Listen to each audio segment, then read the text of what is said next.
And thing about the moon is that it shines bright at night, but it doesn't have a source of light of its own.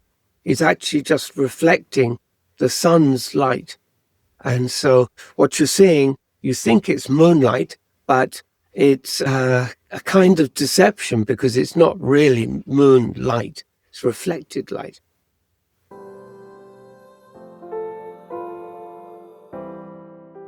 Hello and welcome into 22 Steps into Spirituality based on ancient Masonic wisdom. I'm very happy to say hello again to Chris Earnshaw. Thank you and welcome back. This is our 13th recording.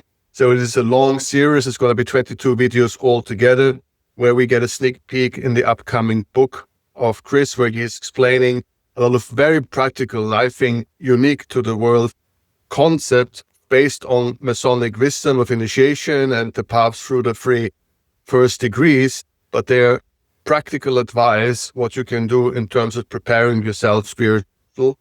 And therefore, I really think it is one of a kind series. So please enjoy it. And if you do some of these exercises that Chris is presenting, please leave us a little message here on YouTube telling how it went, how it felt, and we all can form some kind of form of a community. And with this, my morning stumble, I'm giving it over to Chris, who has already afternoon energy.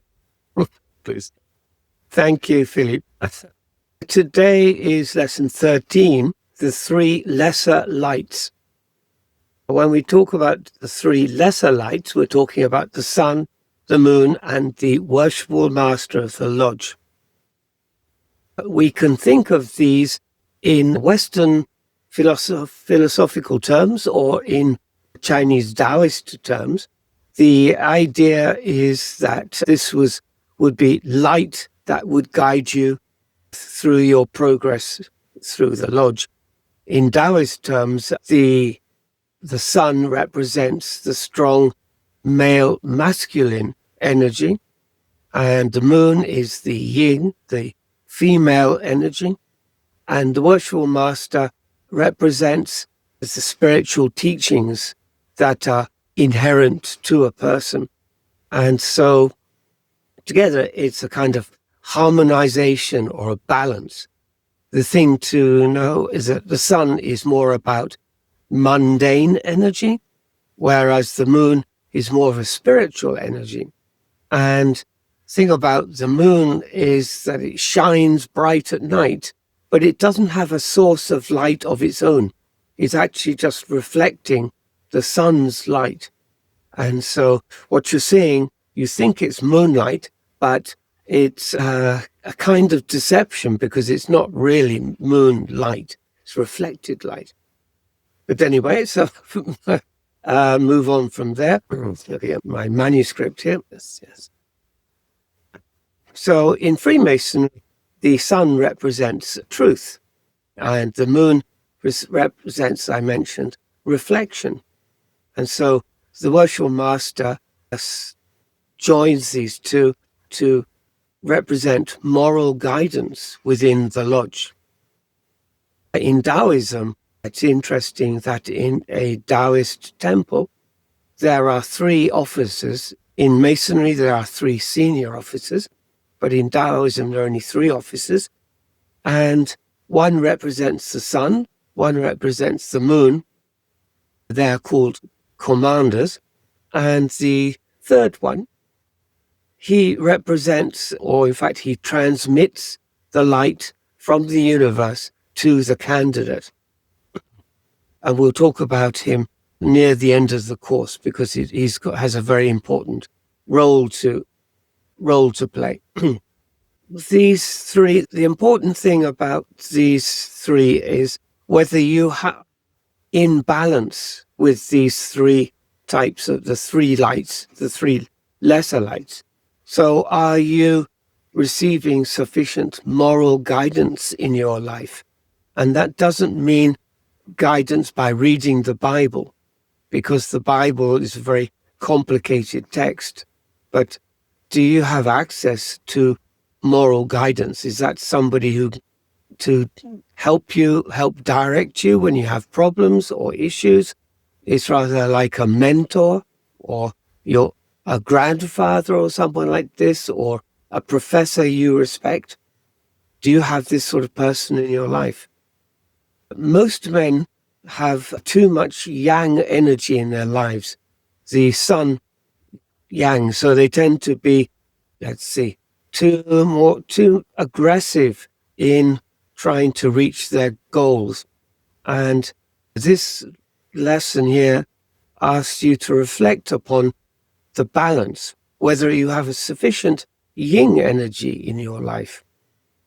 We can't all be yang, moving forward, creating paths, discovering things. We also have to have time to reflect upon this, and also the energies, the yin energies, should also be part of your life. So you need a balance of the three. And it's yin, of course, is a feminine thing, but not all women are all very yin people. You often find women in businesses, particularly who have senior positions, they tend to be yang as well. They have a lot of masculine energy, and that's how they feel that they have to project themselves in a male-dominated organization. They also have to be yang, but that's not exactly right. Everybody and every position needs a balance between the male and the female. These two energies, the mundane and the spiritual. And the more you open yourself to the possibility of spiritual energy entering your life, the more your life will be successful, I believe. Particularly if you're looking to manifest or to heal or to create. You need a balance in these energies.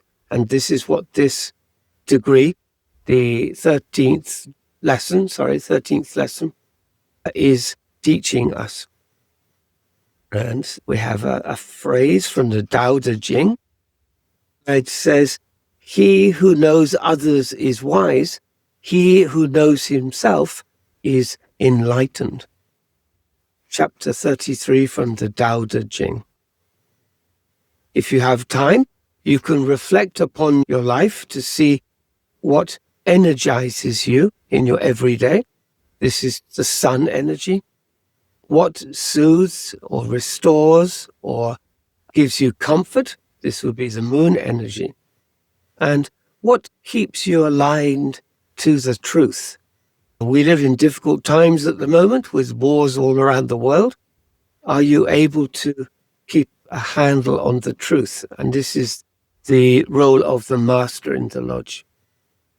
So that ends today's lesson. I hope it gives you something to reflect upon.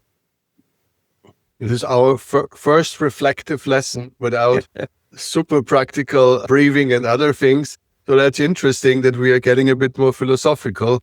I think it's also sometimes the brain must do a job. And thank you so much for this. And interesting time is a British understatement. So, even after all those years living in Japan, you're still keeping the British spirit going. Oxford. Thank you so very much for this. And thank you and greetings to Tokyo. Thank you. Thank you.